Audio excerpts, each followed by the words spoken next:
Bom dia, membros do nosso GTC. Estamos iniciando hoje o nosso curso sobre a cultura da soja. Nós iremos dividir todo esse treinamento em 5 partes, onde nós devemos, então, nos próximos 5 encontros aqui, discutirmos todos os pontos que são relevantes para a fisiologia e manejo da cultura, da principal cultura que nós temos a nível de Brasil em termos de produção.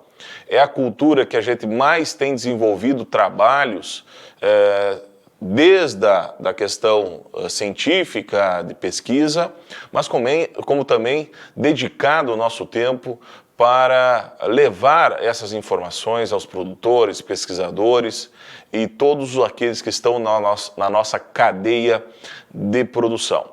Nós vemos que a soja hoje, dentro do nosso contexto todo de produção, tem um papel fundamental dentro da economia, como divisas, e principalmente esse ano, com as condições que nós estamos vendo de mercado, onde existe uma grande possibilidade de aproveitarmos as necessidades que o mercado tem dessa oleaginosa, desse farelo, dessa proteína tão importante, nós podemos então não só a questão do investimento, mas principalmente realizar o melhor manejo possível para essa cultura.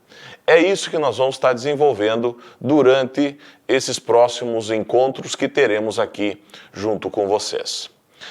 Vamos iniciar hoje, então, com a nossa primeira parte.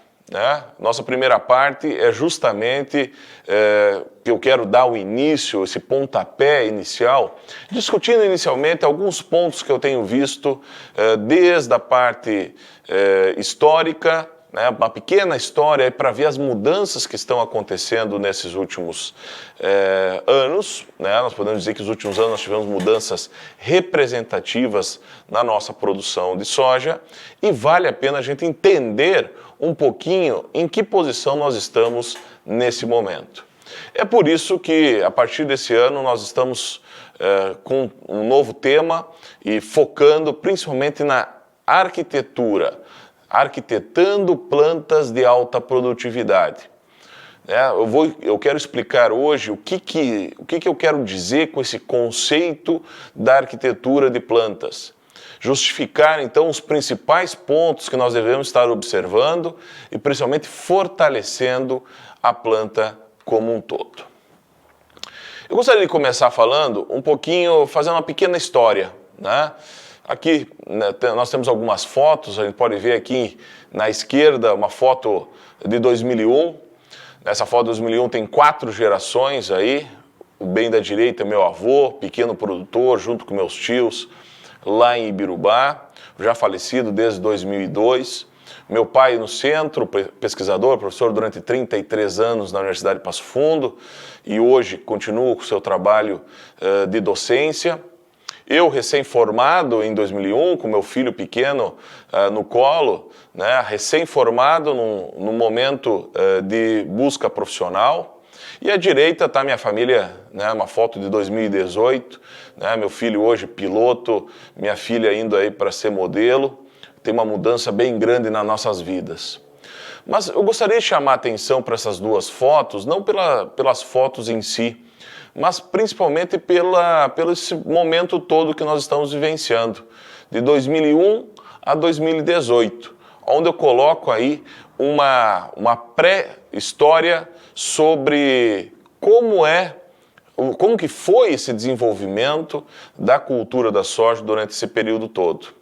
Recordo que em 2001, naquele momento, nós quando tínhamos uma boa produtividade, estamos falando em 2.800, quando nós tínhamos 3.000 quilos por hectare, era uma excelente produtividade. E no ano passado, em 2018, nós chegamos a ter áreas com potencial já de 150 sacos de soja por hectare. Olha a mudança que nós temos nesses 18 anos, em termos de genética, manejo, equilíbrio hormonal da planta, fortalecimento do equilíbrio do solo. Então, todos esses pontos, eu quero chegar e fazer um pequeno resumo para vocês, para poder discutir melhor esses assuntos. É isso que a gente vem desenvolvendo junto com o nosso trabalho de consultoria, nos GTCs, nas nossas assessorias.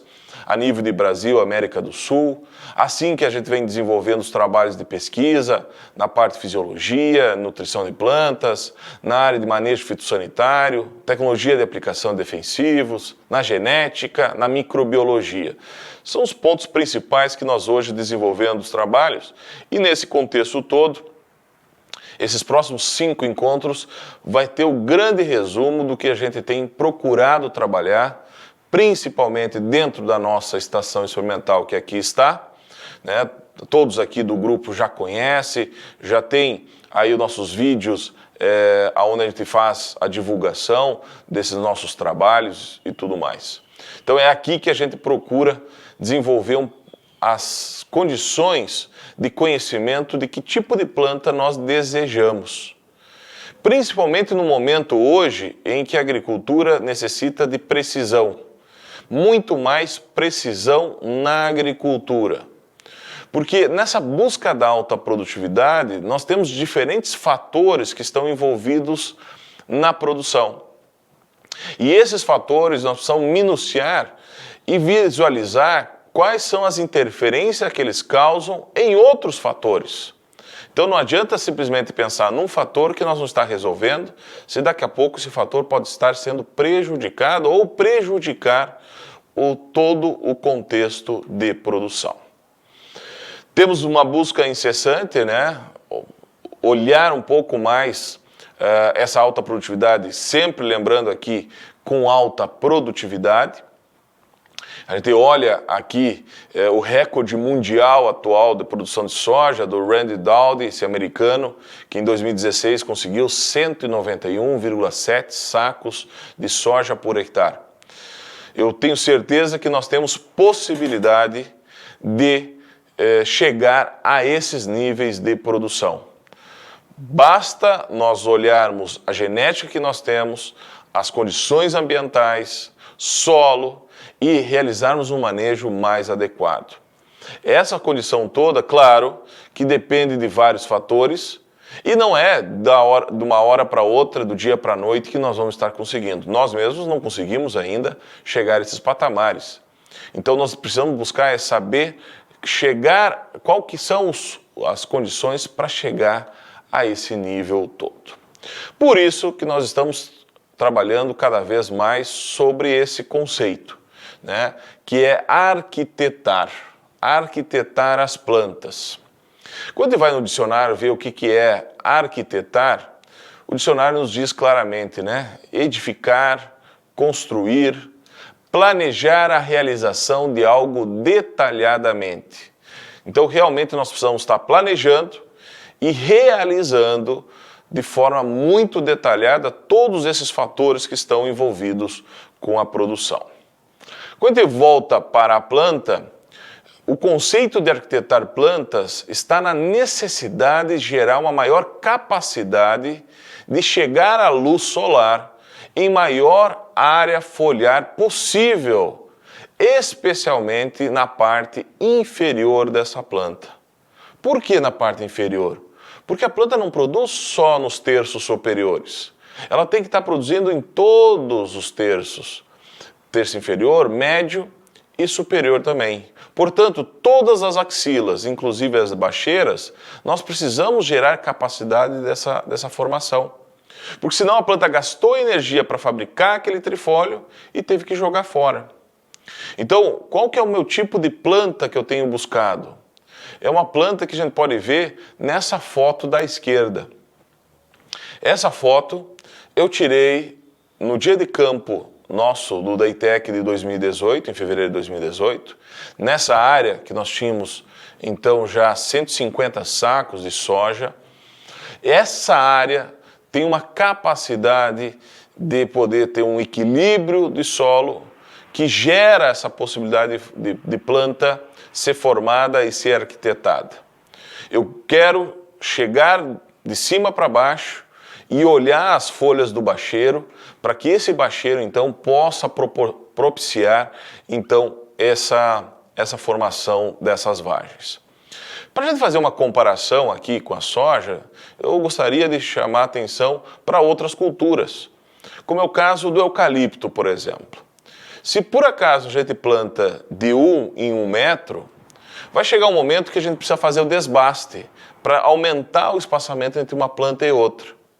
Caso nós deixamos de 1 por 1, esse eucalipto só vai crescer porque vai estar buscando luz e não vai fazer cerne. A gente só consegue fazer cerne em eucalipto a partir do momento que tem um espaçamento maior.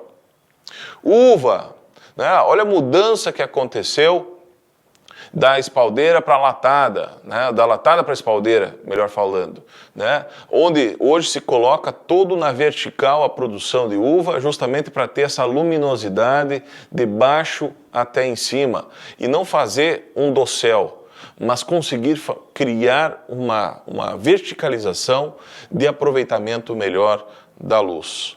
Nós podemos fazer isso também, né? Nós não precisamos estar fazendo 2 linhas pareadas, né? Que muitas vezes nós temos um problema de plantio, principalmente quando nós temos muita palha. Nós podemos estar trabalhando linhas solteiras, com espaçamento adequado, né? Depois nós vamos ter um momento que vamos falar sobre o espaçamento mais adequado da cultura da soja, mas o espaçamento mais adequado envolve vários fatores. Não existe um espaçamento padrão. Nós, por exemplo, nessa área estamos trabalhando com 50 centímetros de espaçamento. Com uma tendência, dependendo do cultivar que nós vamos trabalhar esse ano, nós vamos estar trabalhando com 60 centímetros de espaçamento. Então, de 50 a 60 é o que a gente tem visto em áreas com alta fertilidade, com bom equilíbrio físico de solo, com boa disponibilidade de nutrientes, um bom manejo e, é claro, a época de semeadura que vai ser trabalhada. Em determinadas situações, quanto pior é o solo, quando a gente trabalha fora de época e com cultivares que não têm grande crescimento, o ideal sim é nós diminuirmos esse espaçamento. Mas o objetivo todo é esse aqui. Por isso que o conceito, nós precisamos ter o conceito muito definido.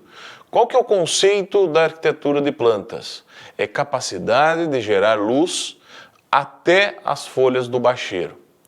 E mais do que chegar à luz, nós precisamos fazer aplicações de fungicida e que nós tenhamos a capacidade de chegar esses produtos até essas folhas do bacheiro.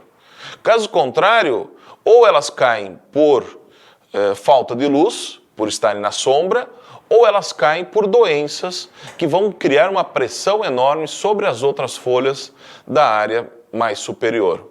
Então, hoje eu vejo que pela arquitetura que nós temos de planta, hoje nós temos plantas que têm esse tipo de arquitetura aqui, a formação dos trifólios num ângulo de 45 graus, com folhas menores, inclusive, que tem menor peso na hora do orvalho pela manhã cedo. Então, nessas condições, nós temos uma capacidade melhor da planta, dessa fábrica, formar maior quantidade de fotoassimilados, ela ter um maior tempo de formação desses fotoassimilados durante o dia, consequentemente, maior enchimento de grãos. Inclusive, maior enchimento de grãos, portanto, na parte inferior da planta. O que nós temos observado são 2 fatores no terço inferior. Um desses fatores é a queda da vagem, justamente pela falta do trifólio, já que é o trifólio diretamente ligado a essa axila que forma e desenvolve essa vagem, esses grãos, ou, mesmo tendo folhas presentes, mas na sombra, um grão miúdo, um grão menos pesado. E isso faz com que nós tenhamos, principalmente na produção de semente, uma desuniformidade muito grande e perda de peso para a produção comercial. Então, por isso eu quero começar a discussão com vocês hoje, falando sobre esse tema principal, né? Que é a construção dessa planta. E para que a gente possa construir essa planta, eu vejo que nós temos 3 princípios. O primeiro princípio é da distância entre axilas. Qual é o objetivo que nós temos? Entre axilas curtas. Eu não preciso de uma planta comprida, alta. Eu quero uma planta compacta, um trifólio perto do outro, para que a planta tenha maior capacidade de formação, desenvolvimento, mas estruturação. Nós temos visto que áreas, principalmente com deficiência de cálcio, nós temos aí um fator que é acamamento. E esse acamamento advém justamente desse fenômeno de aumento da axila, de crescimento exagerado pelo excesso de magnésio presentes nos nossos solos. Então, o princípio primeiro, distância entre axilas, fortalecimento do caule, e aí nós temos uma planta ereta, sem problema de perdas de produtividade, devido principalmente a esse fator acamamento. Segundo ponto, as ramificações. O que acontece com a soja? A soja tem uma capacidade de formar ramificações de acordo com o espaço onde ela se encontra. Se ela tem espaço, ela forma uma taça. Uma taça no sentido de formar ramificações para todos os lados. Esse crescimento muito forte. E muitas vezes até não tem um crescimento em altura, mas tem uma grande formação de ramificações. Quando nós temos dentro da linha uma população um pouquinho maior, a planta deixa de formar esses trifólios na linha e só forma esses trifólios na lateral, formando um leque. Então, essa capacidade que a soja tem de poder formar, estruturar esses seus componentes, que são os trifólios e, consequentemente, a formação das axilas, essa moldagem de acordo com esse ambiente, nos traz a possibilidade de trabalhar mais facilmente. Que é aquela brincadeira, no final das contas, que a gente faz, né? Que a soja, desde o analfabeto até o médico, acaba plantando. Agora, quem que consegue ter lucratividade e, principalmente, rentabilidade dentro dessa atividade? Aquele que consegue ter um manejo mais adequado da soja. Então, depois nós vamos entender com alguns outros fatores o quanto a soja tem de equilíbrio e que, muitas vezes, nós precisamos trabalhar sempre numa balança. Não existe o ideal, mas existe a possibilidade de formação dessa planta. E o terceiro ponto, que é um princípio fundamental no desenvolvimento da cultura da soja, é a formação de raízes. Essa formação dessas raízes, quando nós temos baixo desenvolvimento, quando nós temos poucas raízes, pouco profundas principalmente, nós temos baixa absorção de nutrientes, baixa absorção de água, e quando nós temos uma maior formação dessas raízes, consegue ter um volume de solo explorado em maior quantidade, nós conseguimos ter, além da absorção de água e nutrientes, um terceiro fator, que é a maior formação de um hormônio chamado citocinina. A citocinina é produzida nas pontas das raízes. Portanto, quanto mais raízes essa planta de soja tiver, maior vai ser a capacidade que essa própria planta tem de produzir esse hormônio promotor de crescimento. Que além de promover o crescimento, vai se juntar ao primeiro ponto, que é a distância entre as axilas. É a citocinina que consegue equilibrar hormonalmente aqueles hormônios que promovem esse crescimento, diminuindo, portanto, o efeito da giberelina, que a giberelina só faz aumentar a axila, e diminuindo o efeito apical da auxina, e favorece, portanto, a ramificação lateral. Se eu não tenho essa citocinina, se eu não tenho essa formação dessas raízes, eu tenho uma planta, então, muito mais fraca, muito mais propensa, então, a esse tipo de acamamento. Quais são os objetivos que a gente tem tido com a soja? Quais são os pontos que a gente tem buscado para que a soja possa nos responder, então, em termos de potencial de produtividade? Primeiro ponto, distância curta entre as axilas. Eu não quero aquela distância comprida, como comentei agora há pouco. Ramificação formada em conjunto com a haste principal. O que quer dizer isso? É que eu quero formar a haste e imediatamente a ramificação vai crescendo, que vai buscando luz e vai tendo a sua formação natural. Sempre que eu tenho a haste principal formada e posteriormente eu tenho uma ramificação, essa ramificação, quando vai crescer, forma um entrenó comprido e muitas vezes não consegue enxergar a luz. Esse é um dos fatores que a gente vê nas lavouras, muitas ramificações sem produção nenhuma de vagens. Portanto, a planta gastou energia para fabricá-la, para produzir os trifólios, mas não tem produção, não tem retorno econômico. Quando nós incentivamos, estimulamos a planta a formar essa ramificação desde cedo, nós damos a condição dela se formar, arquitetar de forma mais organizada, de acordo com o espaçamento que ela tem. Então, por isso, olhar o espaçamento entre as plantas de forma fundamental. Terceiro, folíolo com menor área superficial. Essa é uma preferência, porque nós temos visto que cultivares que têm uma área superficial menor, que são folhas mais estreitas, elas têm uma capacidade de penetração de luz melhor do que aqueles cultivares que têm uma formação de folhas maior. E isso facilita as aplicações com defensivos, seja inseticida, fungicida para penetração na planta, principalmente em horários mais amenos, facilita a entrada de luz. Então são fatores que hoje estão muito representativos, né? Folíolos menores. Claro que sempre quando nós falamos em característica de cultivar, não existe o cultivar perfeito, mas nós buscamos algumas características que possam favorecer a essa produção. E hoje eu vejo que o folíolo com essa área superficial menor, uma folha mais estreita, tem uma capacidade sim de maior produtividade. Quarto, formação de trifólios com ângulo de 45 graus. Ou seja, não são trifólios que têm pendentes, elas têm um ângulo de 45 graus e formam esses trifólios mais no ângulo de 45 graus. Consequentemente, nós temos uma penetração de luz melhor e, consequentemente, essa folha e as folhas baixeiras têm um aproveitamento melhor dessa luz. Quinto, maior número possível de axilas no momento do início do florescimento.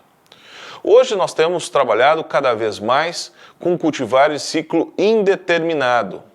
Portanto, o ciclo indeterminado nos mostra que inicia o florescimento, mas eleva o período de florescimento.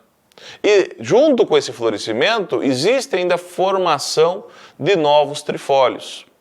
Diferente de uma planta que é de ciclo determinado, que quando inicia o florescimento, ela para essa formação de novos trifólios.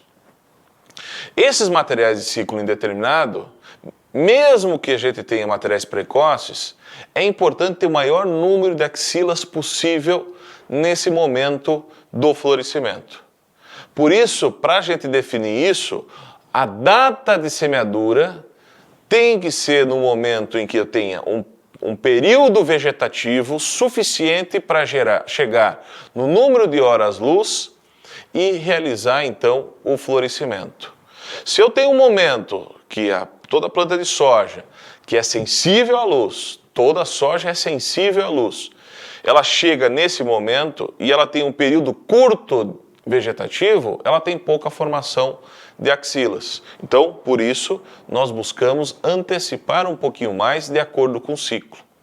Se nós pegarmos algumas regiões, pegar Centro-Oeste, Paraná, Paraguai, que fazem semeadura no cedo, principalmente início de setembro em diante, que tipo de material vai dar condições para ter esse vegetativo mais longo? Inicia com cultivares mais tardios e depois vai para cultivares mais precoces. Porque se eu trabalho com material muito precoce no cedo, vai ter um vegetativo muito longo e vai colher muito tarde. Se eu trabalho com esses materiais um pouquinho mais tardios, eu tenho um período vegetativo melhor. Rio Grande do Sul, Santa Catarina, semeadura final de setembro em diante. Nós precisamos trabalhar com materiais mais precoces, indo para materiais mais tardios, para nós termos esse período vegetativo. Se a gente trabalha o material precoce mais tarde, a tendência é ter um período juvenil curto. E aí nós corremos outros riscos com isso. Pode até dar certo para alguns materiais que são menos sensíveis à luz, mas nós corremos o risco para ter uma fase de florescimento mais curta. Sexto ponto, plantas pouco ramificadas. Isso pode ser muito mais uma condição pessoal do que propriamente técnica, né? Até porque hoje nós temos cultivares que ramificam muito e têm tetos produtivos. Mas, de novo, voltando para aquele tipo de planta que eu tenho desejo de produzir e formar, eu prefiro definir desde o início, desde a semeadura, qual a quantidade de plantas por metro quadrado ou quantas hastes eu vou ter por metro quadrado, sem ficar dependendo das ramificações posteriores. Então, se eu tenho planta pouco ramificada ou muito ramificada, isso interfere diretamente na população de plantas. E isso, para mim, é fator decisivo, está muito mais na nossa mão do que ficar dependendo da condição climática ou de solo. E o último, maior número possível de vagens por metro quadrado. Vamos lembrar que número de vagens por metro quadrado é o componente de rendimento com maior correlação com a produtividade. Se eu tenho maior número de vagens, consequentemente, eu vou ter esse aumento de potencial produtivo. E se eu tenho maior número de axilas, que é o local onde as vagens são produzidas, consequentemente, eu tenho um potencial de maior formação de vagens também. Então, quanto maior o número de axilas, maior vai ser o número dessa produção. Muito bem. Gostaria de comentar um pouquinho com vocês justamente sobre esses componentes de rendimento. Então, quando a gente olha, né, o potencial de 6.000 quilos por hectare, né, os nossos 100 sacos por hectare, tem 4 componentes de rendimento. São 4 os componentes de rendimento. Primeiro, densidade de plantas. Número de plantas por metro quadrado.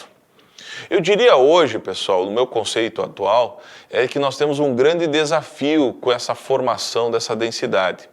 Porque nós dependemos muito da rotação de culturas. Caso a gente não tenha rotação de culturas, caso a gente não interrompa o ciclo de vida de fungos, de solo principalmente, e manchas foliares que estão na palhada, elas vão interferir no desenvolvimento inicial das plântulas.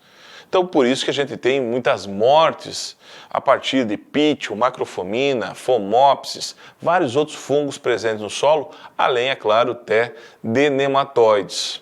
Então, por isso que nós precisamos buscar um equilíbrio biológico nesse solo, para que nós possamos, então, ter um ambiente mais agradável para o desenvolvimento dessa planta. Temos que buscar semente com alto vigor. Vamos discutir um pouco mais sobre vigor quando falarmos sobre a qualidade da semente. Mas quando nós temos uma qualidade alta, nós temos uma maior uniformidade. Nossa régua sobe. Quanto mais uniforme, a nossa formação da planta também vai ser melhor. E claro, para nós termos uma boa densidade de plantas, um bom processo de semeadura, né? O processo de semeadura está definido por vários fatores: profundidade, velocidade, abertura de sulco, preparo desse sulco, colocação da semente, fechamento do sulco, palhada presente. Tudo isso interfere diretamente na questão da semeadura e diretamente na formação inicial da planta e na formação dessa planta posteriormente. O segundo componente de rendimento é número de vagens por metro quadrado. Por que eu falo por metro quadrado e não por planta? Porque vai depender da nossa população. Se eu tenho cultivares que eu vou trabalhar com uma população menor, eu não posso trabalhar com o mesmo número de vagens por planta. Então, hoje, eu tenho buscado chegar a 1.500 vagens por metro quadrado. Dependendo, portanto, do número de plantas que eu tenho, vai depender do material genético que eu estou trabalhando, né?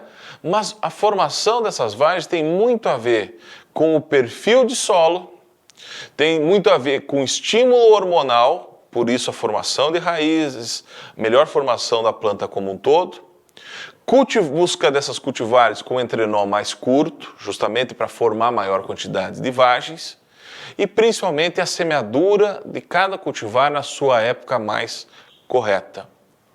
Por ser o componente de rendimento com maior correlação com a produtividade, eu coloco e classifico como difícil a formação de uma grande quantidade de vagens. Mas que a busca e todo o manejo que a gente faz nesse ambiente é para buscar essa quantidade maior. Terceiro componente de rendimento é número de grãos por vagem. Não houve um melhoramento genético para aumentar o número de grãos. Então, hoje a gente trabalha sempre numa média de 2,4 a 2,7.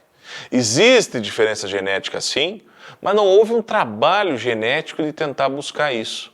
Então, nesses números aí, né, quando a gente contabiliza pelo número de vagens, nós temos uma grande quantidade de grãos por metro quadrado. E o quarto e último componente de rendimento é peso de 1.000 grãos. Quanto maior o peso desses grãos, maior o potencial produtivo. Então, se eu tiver aí 180 a 220 gramas, e essa é uma característica que nós temos visto de novos cultivares com teto produtivo alto serem de grãos são grãos mais pesados, isso faz com que nós tenhamos também um teto produtivo mais alto. Esse fator peso, né, é o segundo componente de rendimento com maior correlação com a produtividade.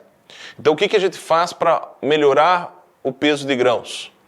Um bom equilíbrio hormonal que faça com que nós tenhamos retardamento da produção dos inibidores de crescimento ao final do desenvolvimento, que o ciclo seja normal, ou seja, a planta não antecipa a sua morte, seja por uma questão hormonal, seja por uma questão nutricional, né, que está envolvido aí potássio, fósforo, nitrogênio, boro, zinco na formação desses grãos, que não haja uma perda devido à presença de pragas e doenças.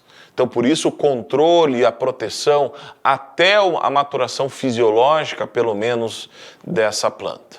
Então, não vai ser nesse encontro, mas no próximo encontro, nós iremos falar sobre os estágios fenológicos da cultura da soja. E nós vamos discutir lá a importância, como que a gente define cada um desses estágios de uma forma mais organizada. Muito bem, eu estou trazendo esse questionamento que muitas vezes a gente escuta por aí, né? A pergunta, o manejo do FLOS é muito caro. Caro falam do nosso manejo se não conhece o conceito que nós trabalhamos. Por isso eu quero colocar hoje o nosso conceito muito claro de que o investimento deve ser de acordo com o potencial de produtividade de cada área. Se nós investimos mais do que necessita, se nós colocamos produtos que não têm necessidade, sim, isso vai ser muito caro. Como também, se a gente deixa de aplicar algo que poderia ter retorno, nós também deixamos de ter um retorno econômico. Então, o manejo que eu tenho feito e a minha grande preocupação como profissional é poder levar cada tecnologia e posicionar ela de forma mais adequada a cada uma das realidades. O produto certo, com a dose certa, no momento correto. Caso contrário, vai ser custo. Agora, se nós fizermos essa aplicação, esse investimento, é para nós ou aumentarmos o potencial de produção ou nós impedirmos que haja perdas devido a danos causados por pragas, plantas daninhas, doenças, que acabam tirando a nossa produção. Por isso eu tenho dado aquele exemplo, né, para vocês a respeito daquele produtor em Santa Catarina. Aquele produtor que queria produzir 400 sacos de milho por hectare. E aí ele pegou o melhor híbrido, bioestimulante, micronutrientes, 2 toneladas de super simples, 2 toneladas de cloreto de potássio, 2 toneladas de ureia, tudo por hectare. Custo de 262 sacos por hectare, mas produziu somente 263. Não chegou nem perto dos 400 sacos por hectare. E aí ficou, por que não produziu? já que já tinha colocado toda a necessidade nutricional que a planta precisava. Chamou o agrônomo foi lá, fez uma análise solo e a primeira coisa que apareceu na análise, a presença de alumínio no solo. Ou seja, não adianta a gente empilhar insumos, não adianta a gente empilhar adubo numa lavoura se a gente não corrigir os problemas de solo, se a gente não tiver o posicionamento correto de cada um desses produtos. Esse é o meu conceito. Por isso que nós temos áreas que nós temos potencial para 50 sacos, 60, 70, 80, 90, 100, 120, 150 sacos por hectare. De acordo com o potencial de cada uma dessas áreas, nós devemos fazer a adubação e a colocação dos produtos que são mais necessários. E principalmente o posicionamento dos cultivares. Não adianta eu pensar num cultivar top, que tem alta exigência nutricional, e colocar numa área que está fraca, que tem problema de alumínio presente ainda. E alumínio se resolve da dia para a noite, não é simplesmente colocar gesso, calcário hoje e amanhã está saindo produzindo. Não, é uma construção desse solo que a gente faz, de médio prazo, que vai nos trazer um retorno tão importante. Então, por isso que não existe receita de bolo. Nós precisamos conhecer cada vez mais os parâmetros e, a partir desses parâmetros, saber utilizar no dia a dia. Então é por isso que eu quero trazer essa nossa diretriz, né? Investimento de acordo com o potencial de retorno econômico. E aqui eu estou trazendo 3 exemplos reais, não são fora da realidade. 2 deles dentro da nossa estação experimental, e uma delas fora da estação experimental, numa área comercial que nós temos conduzido, que nesse último ano essa área produziu 4.320 quilos por hectare, 72 sacos, né? Aqui eu estou fazendo um arredondamento de 4.200 quilos. Estou fazendo a comparação dos 6.000 quilos por hectare, que nós tivemos áreas que produzimos dentro da nossa estação este ano, e justo a questão das 9 toneladas nesse talhão que no ano passado foi produzido. Então, quando a gente olha a receita e olha o custo, a gente vai ver que o custo que nós tivemos de sair de 70 sacos para 100 sacos por hectare, nós tivemos um custo aumentando em 13%. Só que a nossa receita, nosso lucro aumentou em 65%. De 6.000 quilos para 9.000 quilos, de 100 para 150 sacos, nós tivemos um incremento de 17% no custo. Mas a margem bruta aumentou em 66%. Ou seja, nós estamos falando em praticamente 4 a 5 vezes mais o retorno em função do incremento de custo que nós temos. Ah, mas então, Gustavo, então vamos aumentar esses 30% de custo para nós chegarmos direto a 150 sacos. Não, não é assim. Porque se nós não temos o potencial para os 150 sacos, não adianta a gente colocar esse custo que nós não vamos ter. Então, por isso que a nossa diretriz é essa, investir de acordo com o potencial de retorno. Mas nós temos determinados custos que não são de acordo com o potencial de produção. Depende os fatores climáticos, depende pressão de doenças, depende pressão de pragas. Nós não vamos usar mais inseticida porque nós temos maior produtividade. Nós temos que usar mais inseticida se nós temos maior potencial de dano. E que esse dano, sendo maior do que o custo de aplicação, nós temos que estar fazendo essa aplicação.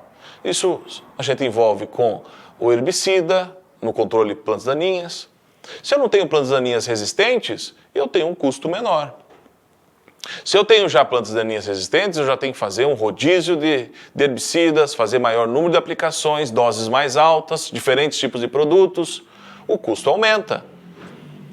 Mesma questão está nas pragas. Hoje nós estamos aumentando resistência e dificuldade no controle de pragas, que uma vez a gente trabalhava com algumas doses baixas e hoje nós temos que estar aumentando.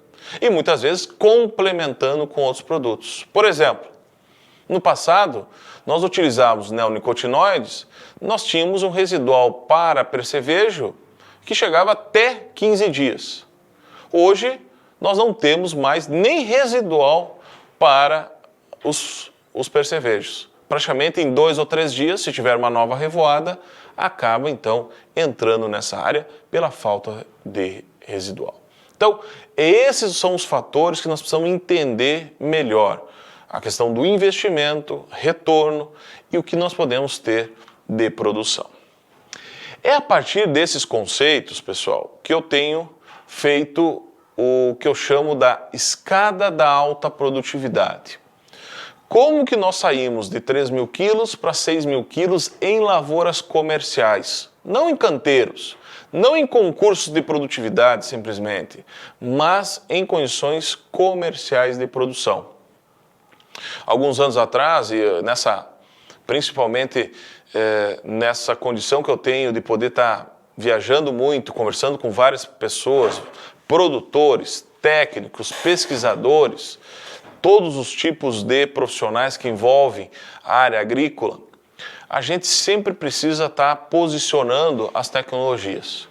E eu sempre estava recebendo perguntas, né? Se produto A vale a pena aplicar, se produto B funciona. E a minha resposta, para quem me conhece, a primeira resposta é: depende.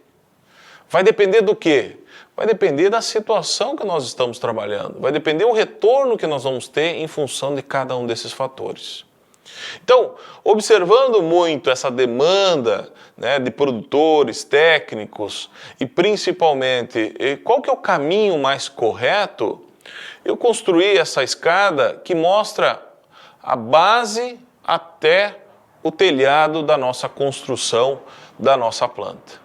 Que aí começa com o equilíbrio químico e físico do solo, a adubação adequada, a genética adequada a cada realidade, o manejo fitossanitário, pragas, doenças, plantas daninhas, o equilíbrio hormonal, com a parte dos hormônios, bioestimulantes, precursores hormonais, e o equilíbrio biológico, micro-organismos benéficos que podem, então, diminuir aqueles micro-organismos que estão no solo, que são maléficos, e aumentar também os micro-organismos que disponibilizam maior quantidade de nutrientes.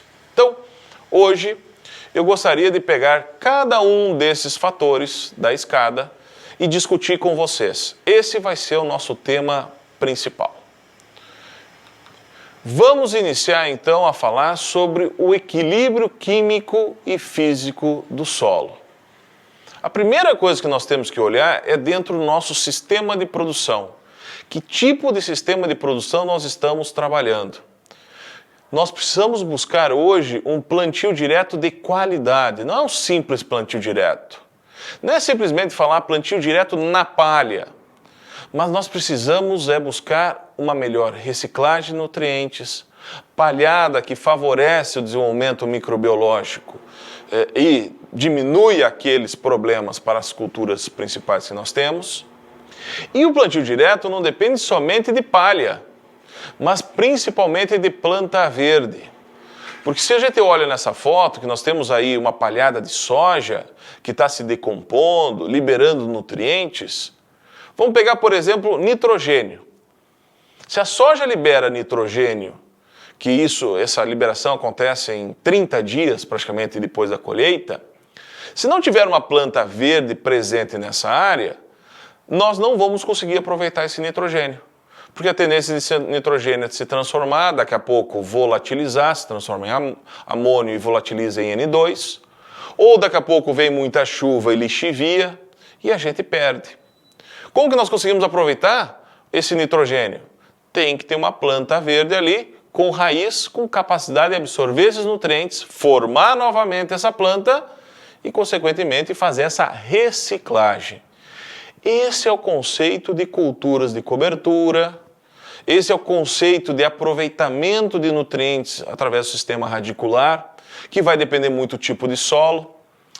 Claro que solos mais arenosos nós temos maior formação de raízes, maior exploração do solo, mas solos pesados, argilosos, nós não temos tanta capacidade de aprofundamento dessas raízes como um todo.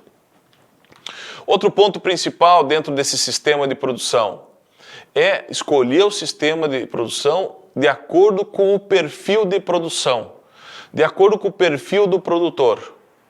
É óbvio que a gente não pode ter o último lá embaixo, né? O explorador, que só faz soja sobre soja sobre soja. Pessoal, a gente tem falado isso há muito tempo e já está acontecendo. Esse produtor está fadado à morte. Nós precisamos criar condições de um sistema de produção que propicie vantagens econômicas ao produtor, aproveitamento dessa produção o ano todo. Com 2 culturas, com 3 culturas, ou fazendo o aproveitamento desses nutrientes, fazendo a reposição desses nutrientes, quebrando ciclos biológicos de micro-organismos indesejáveis, né? Tudo isso faz com que nós tenhamos uma melhor formação. Então, por isso que hoje já tem muito produtor intensificado. Hoje nós já temos regiões que têm possibilidade de fazer até 3 safras durante o ano. 3 safras. Olha a intensificação que está acontecendo. Não é só uma, não são 2. São 3 possibilidades. A partir do momento que nós temos ciclos cada vez mais curtos e culturas de ciclo mais curto, nós conseguimos estar fazendo até 3 safras por área em algumas regiões produtoras.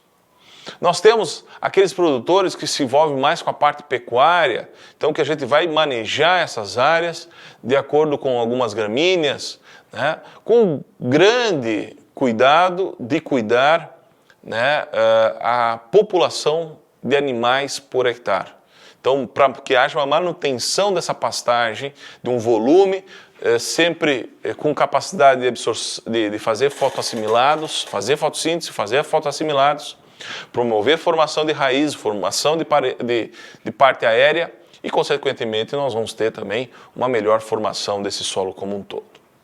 E nós temos aqueles produtores que são diversificados, que no inverno trabalham diferentes culturas, no verão trabalham diferentes culturas, nós colocarmos aí os nossos ovos em diferentes cestas, não numa única cesta, não uma única forma de produção também.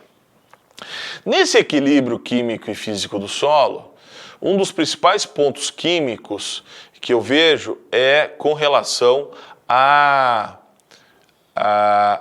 CTC, a capacidade de troca de cátions, que é justamente o equilíbrio das bases no solo, equilíbrio das cargas positivas no solo.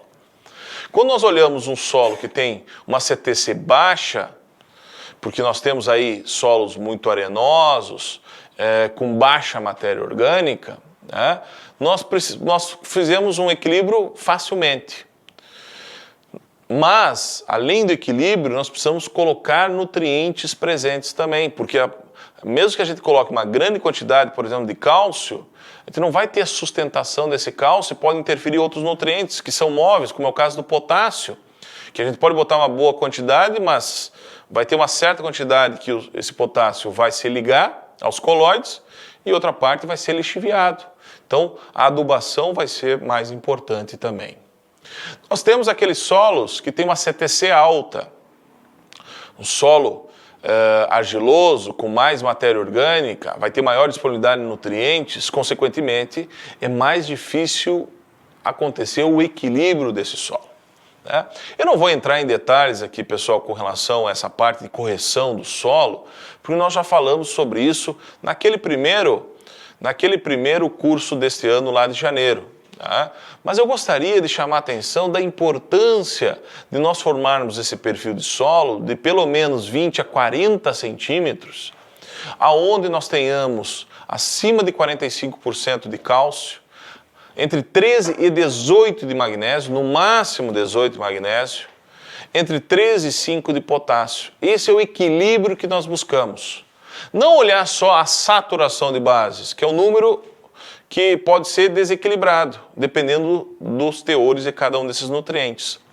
Buscar alumínio zero em profundidade para que haja formação de raízes. Até porque onde tem alumínio presente não tem formação de raízes. E a soja é muito sensível a isso. Buscar níveis altos de fósforo, não coloco isso como obrigação.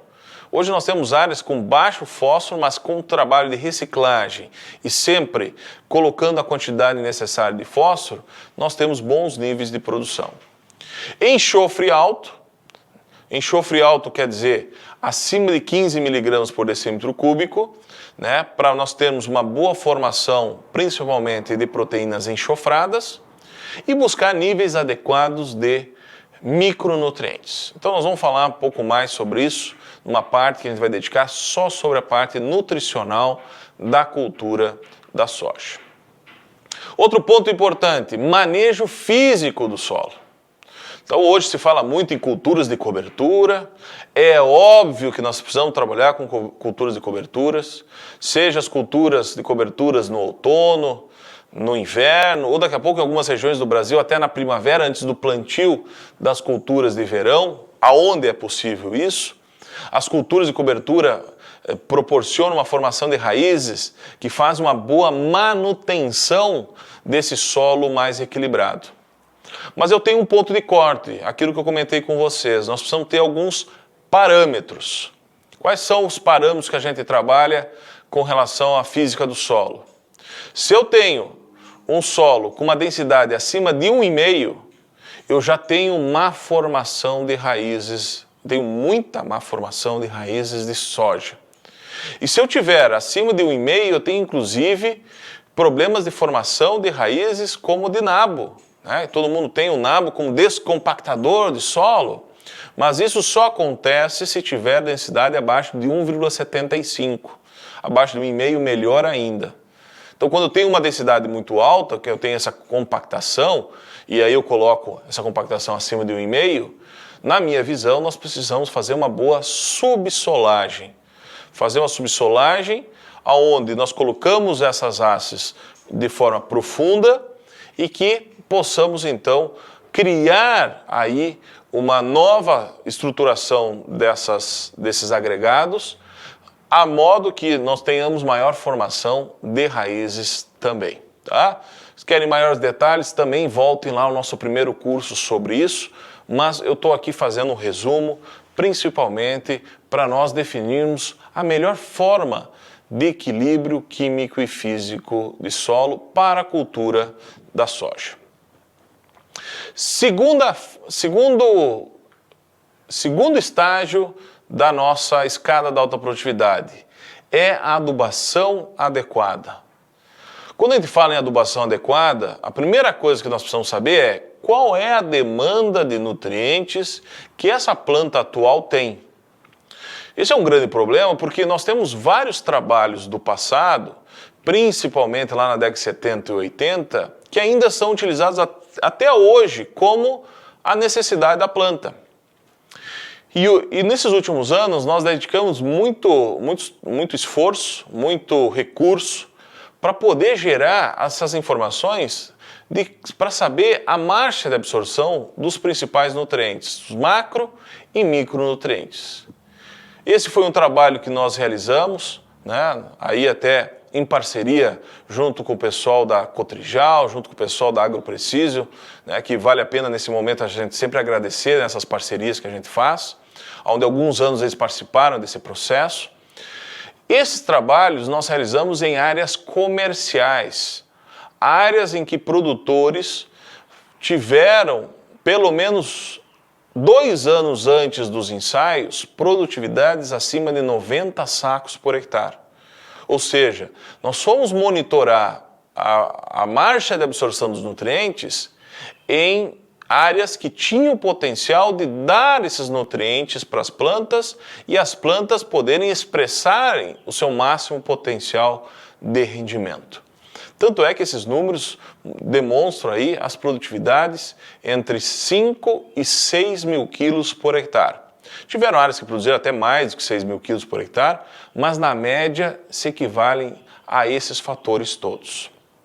Então, portanto, esses números que eu passo para vocês, que nós temos nessa tabela, né, a necessidade da cultura em quilos por hectare, no caso dos macronutrientes, né, cálcio, magnésio, potássio, fósforo, enxofre e nitrogênio, a quantidade que é extraída, que é a quantidade total que a planta absorve para formar raiz, folha, caule, flor, vagem, etc. E a quantidade de exportação desses nutrientes, ou seja, a quantidade que esses nutrientes estão indo embora junto com os grãos, que isso não volta mais. E por isso que nós temos que sempre fazer a reposição desses nutrientes. Então, eu tenho chamado muita atenção de alguns nutrientes, no caso da soja aí, o potássio tem sido um elemento que está sendo muito exportado. São 20 quilos de K por tonelada de grão. Se nós transformarmos isso em cloreto de potássio, nós vamos ver que isso são em torno de 40 quilos de cloreto de potássio. 40 quilos de cloreto de potássio por tonelada que é exportado.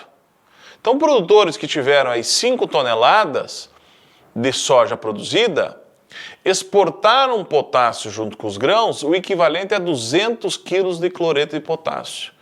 Eu tenho chamado essa atenção porque isso é um caso em que nós precisamos fazer sempre a reposição.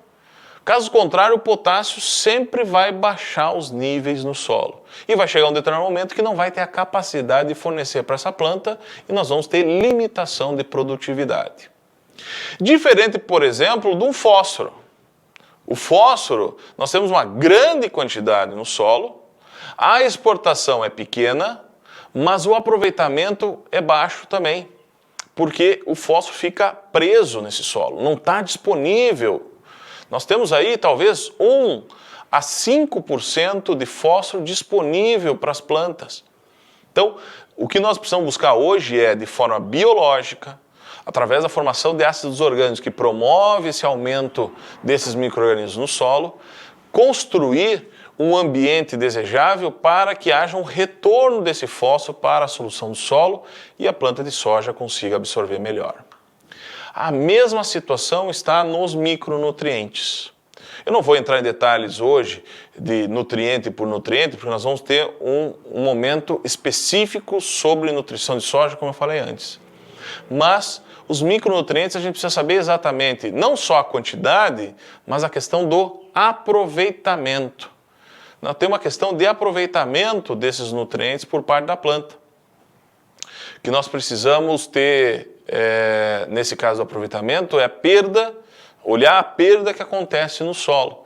Principalmente daquelas cargas negativas, né, como é o caso de molibdênio, boro, né, são nutrientes aí que nós temos uma grande perda. Então, hoje eu tenho olhado basicamente para esses 5 micronutrientes que eu estou mostrando aí na tela, molibdênio, boro, cobre, manganês e zinco, sempre olhando os teores no solo. Se eu tiver acima de 5 mg de zinco, eu não preciso fazer aplicação de zinco na soja.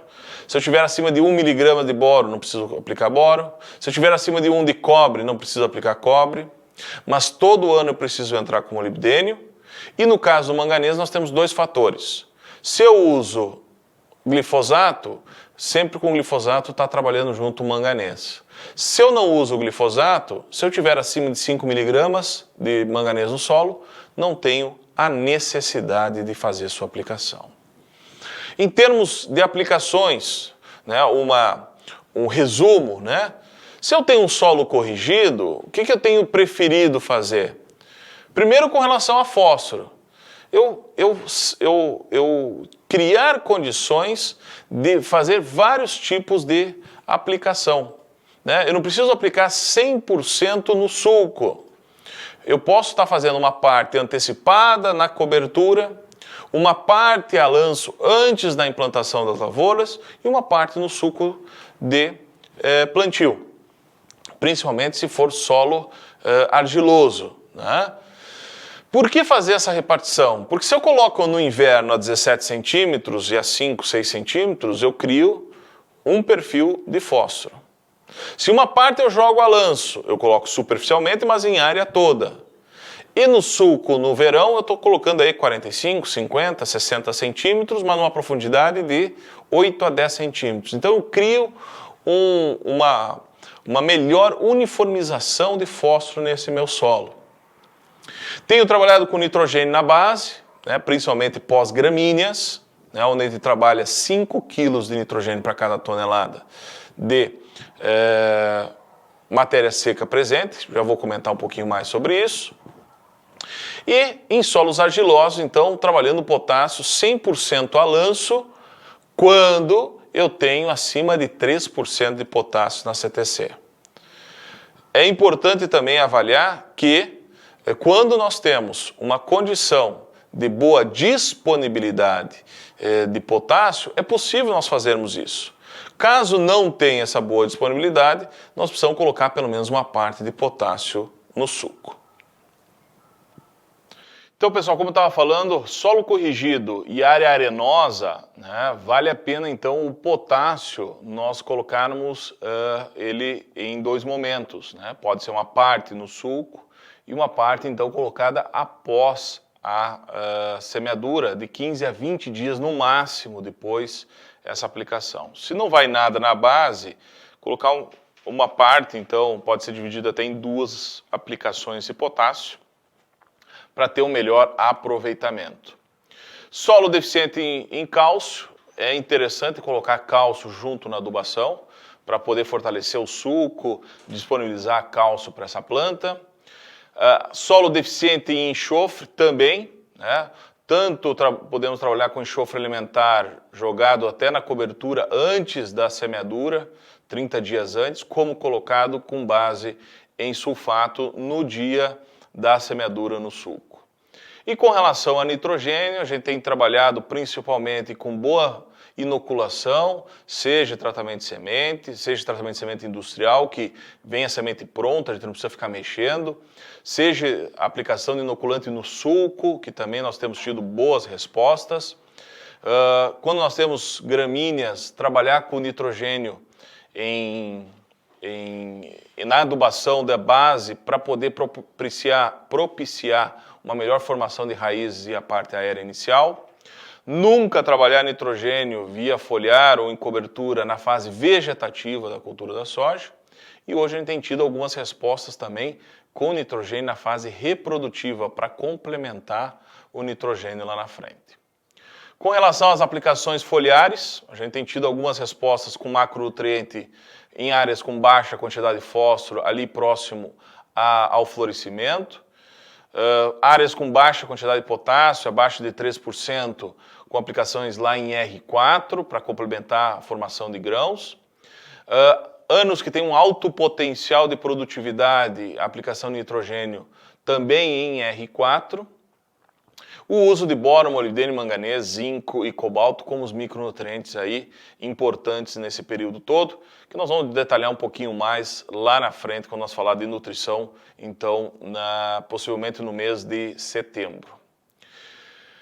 Terceiro ponto, e aí agora a gente indo nos pontos que a gente acabou, alguns já discutindo aqui, mas vale a pena então nós colocarmos cada um desses detalhadamente. Genética adequada, né? O que a gente tem buscado hoje? A gente tem buscado aí tetos produtivos mais altos, né? Hoje nós estamos com o nosso projeto 12 toneladas, né? Hoje nós temos um potencial genético muito alto dos cultivares que nós temos presentes aí, por isso que eu vejo que nós podemos estar buscando essas 12 toneladas por hectare, mas para que aconteça isso, nós precisamos olhar algumas situações que estão acontecendo nesse momento. Hoje nós temos cultivares mais precoces, com alto teto produtivo.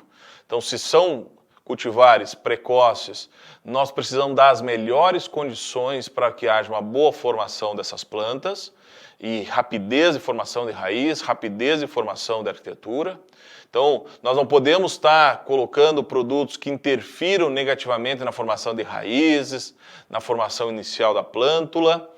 E nós temos três grandes objetivos com esses cultivares. Primeiro, na fase vegetativa, a formação de raízes e das axilas, né? Então, os ciclos mais precoces tendem a ter um período mais curto, então nós promover mais rapidamente isso. Na fase do florescimento para a formação de vagem, a formação das vagens, quanto maior o número de vagens, melhor. E lá na formação de grãos, então, um peso e uma boa sanidade para esses materiais.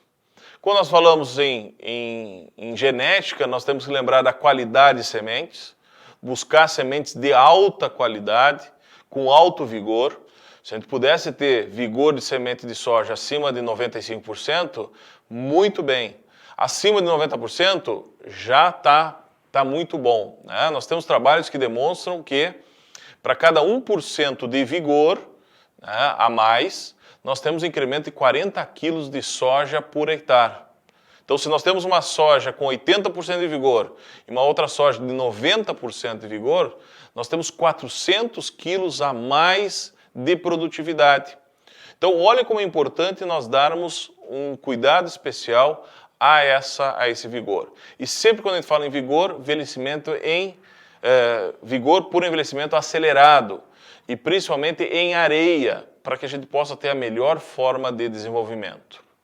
Outra questão é a qualidade da semeadura, né? O processo de semeadura, de acordo com cada tipo de solo, se eu tenho um solo mais arenoso, mais argiloso, cuidar essa questão da uniformidade de plantas, né? Nós temos trabalhos demonstrando aí que 1% de coeficiente de variação na desuniformidade, da equidistância dessa semente da outra, nós temos uma perda de 9,5 quilos. E é fácil a gente encontrar 40%, 50%, 60% de coeficiente de variação. Portanto, nós temos uma perda muito grande, então, na produtividade de acordo com a desuniformidade. Então, por isso é tão importante nós vermos velocidade de semeadura, abertura de sulco, né, fechamento de sulco, criar uma condição para que essa semente também fique mais uniforme, né? A gente tem buscado aí uma profundidade de semente em torno de 3 a 5 centímetros no máximo, não tem necessidade maior do que essa, né? E com uma velocidade aí de até 6 km por hora, em algumas situações com pneumática, em solos muito equilibrados, até 12 km por hora é possível, mas isso são situações específicas e não são áreas argilosas. Um bom planejamento da semeadura, né? Como eu falei antes para vocês, a gente procura na semeadura olhar 4 pontos fundamentais: a definição da época de semeadura. Então, eu procuro trabalhar com 4 épocas diferentes. Então, eu pego a janela toda e divido em 4 janelas. Em cada uma dessas janelas, estipular qual o ciclo do cultivar, qual o potencial produtivo, o que trabalhar nas culturas antecessoras e olhando o tipo de solo que eu tenho. Segundo, olhar o espaçamento entre linhas, né, de 30 a 60 centímetros, de acordo com os fatores época, cultivar, fertilidade do solo, presença de doenças, como é o caso de mofo branco, que a gente precisa aumentar o espaçamento. Escolha do cultivar, de acordo com a região, ciclo, potencial produtivo, transgenia, né, que hoje nós vamos ter outros tipos de materiais, e dá preferência para cultivares que produzam maior quantidade de vagens e maior peso de grãos. Essas são as características de um bom cultivar. E quarto, a partir dessa configuração toda, definir a densidade de plantas. Quantas plantas por metro quadrado trabalhar? E para isso nós temos aquele arquivo de Excel, onde nós temos algumas variáveis para definir então qual a população mais desejada, que essa planilha está à disposição de vocês também. A questão da morfologia da planta, né? Eu não vou estar discutindo aqui todos os pontos, porque nós vamos fazer a parte fisiológica da planta no próximo encontro também. Mas lembrar, né, das partes da planta, a formação da raiz principal, das raízes secundárias, a formação do primeiro par de folhas, trifólio. Cada um deles tem um fortalecimento muito grande. Todo o sistema do processo produtivo da planta, que são necessários, desde o subsistema de absorção, de produção, transporte, de reprodução, de armazenamento, que são os grãos, cada um deles tem a sua função. Nessa questão genética, hoje a gente tem buscado fortalecer o enraizamento.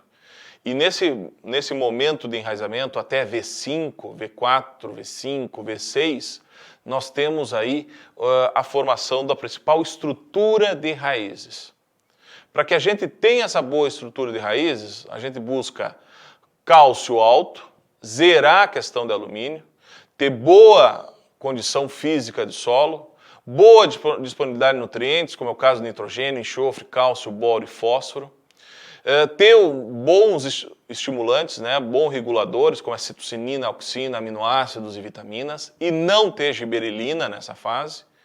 E a gente procura trabalhar também inseticidas e fungicidas para uma boa proteção. Vamos lembrar que é a partir de V5, V6, que o Rhizobium começa então a fornecer nitrogênio para a planta. Até lá, o nitrogênio que a planta necessita tem que vir do solo. Então, vamos fortalecer esse nitrogênio pós-gramíneas.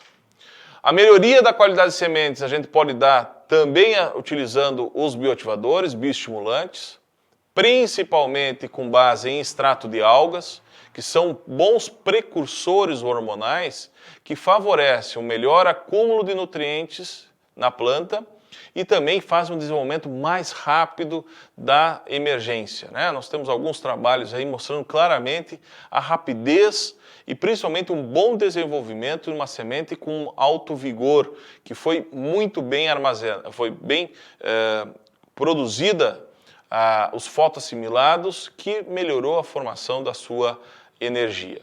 Consequentemente, temos maior formação de raízes, crescimento mais rápido, e isso tudo reflete em termos de produtividade.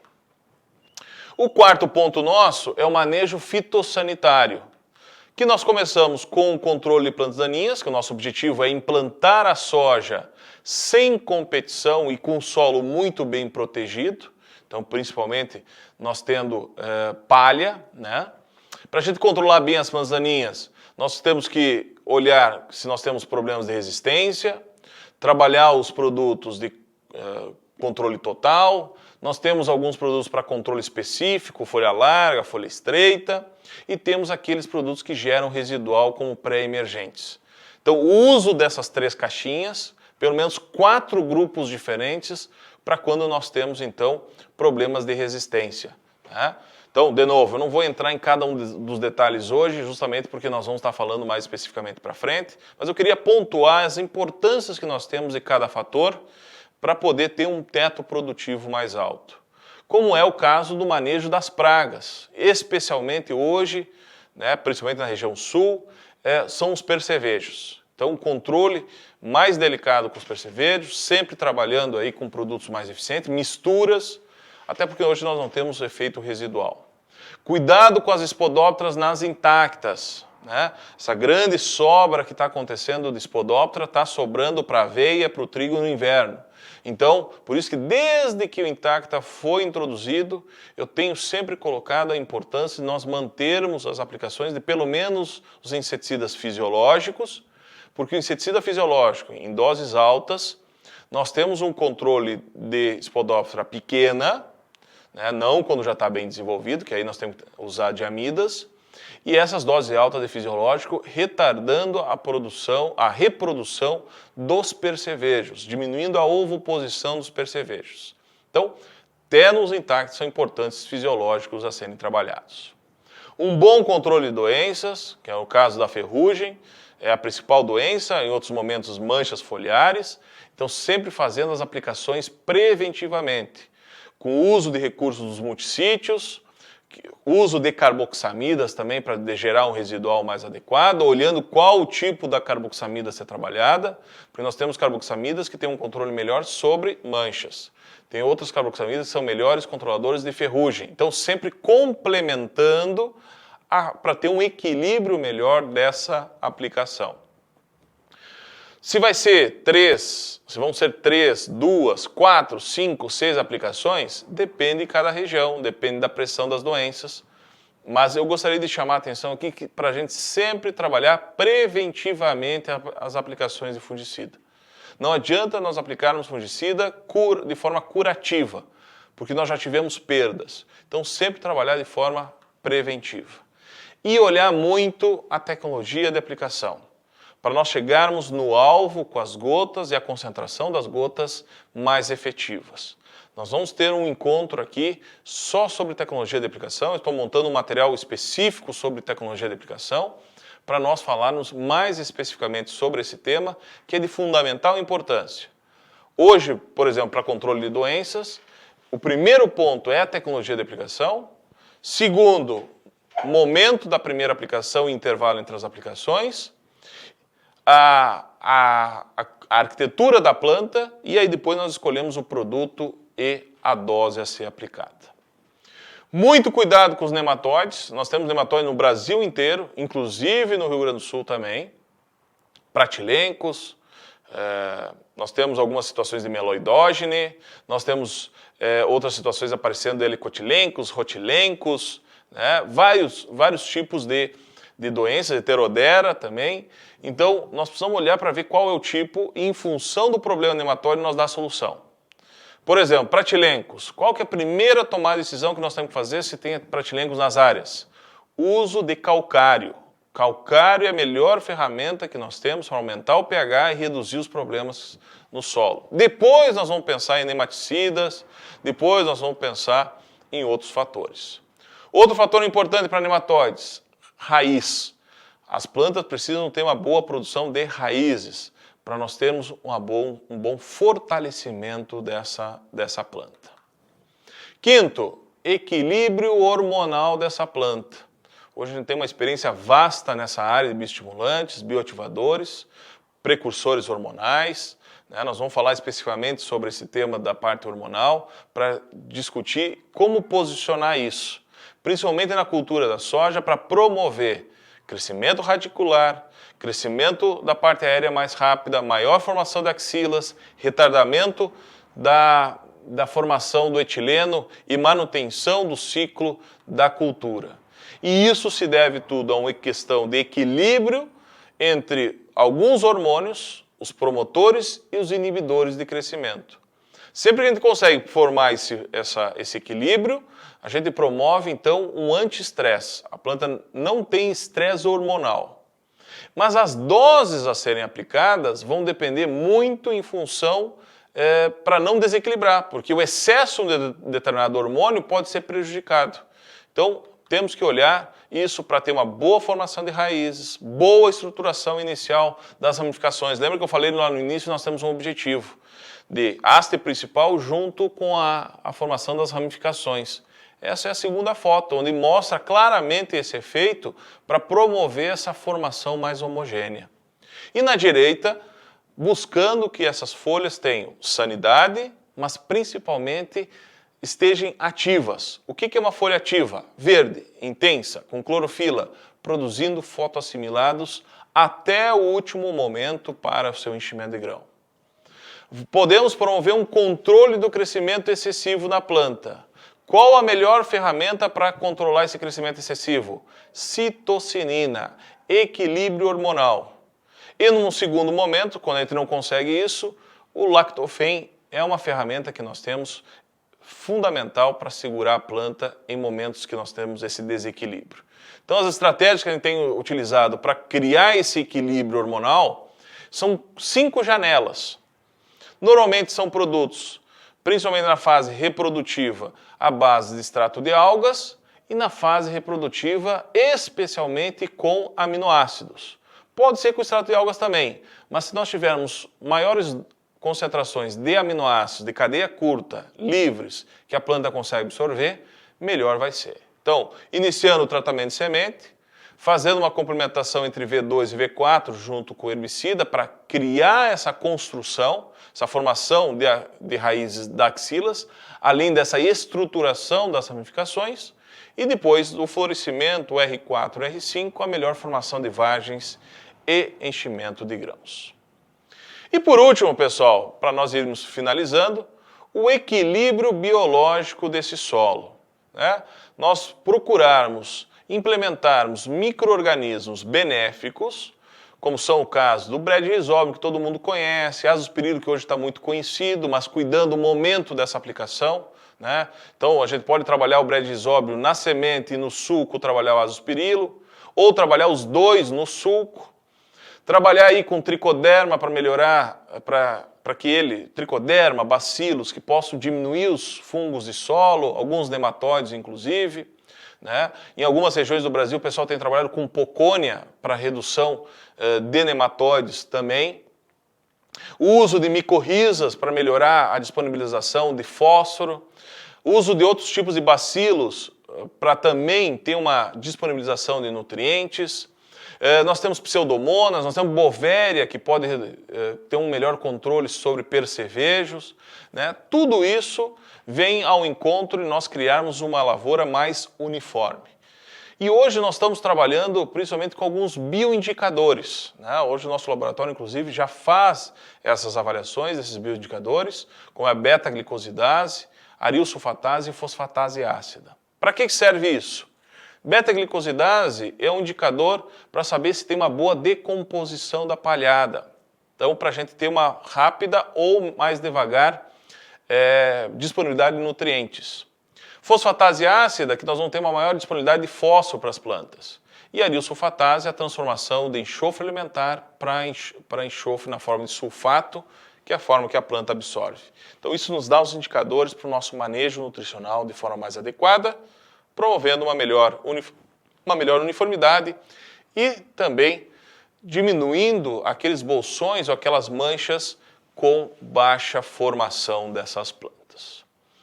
Então, pessoal, o que eu queria trazer para vocês hoje é discutir um pouquinho aquelas questões básicas, os conceitos básicos que nós estamos tendo de arquitetura de planta, objetivos com a planta de soja, trazer a questão dos conceitos da escada da alta produtividade e qual o caminho para nós atingirmos essa alta produtividade. Como eu falei por último, não adianta a gente estar falando sobre fatores biológicos se eu não tenho o equilíbrio químico e físico do solo.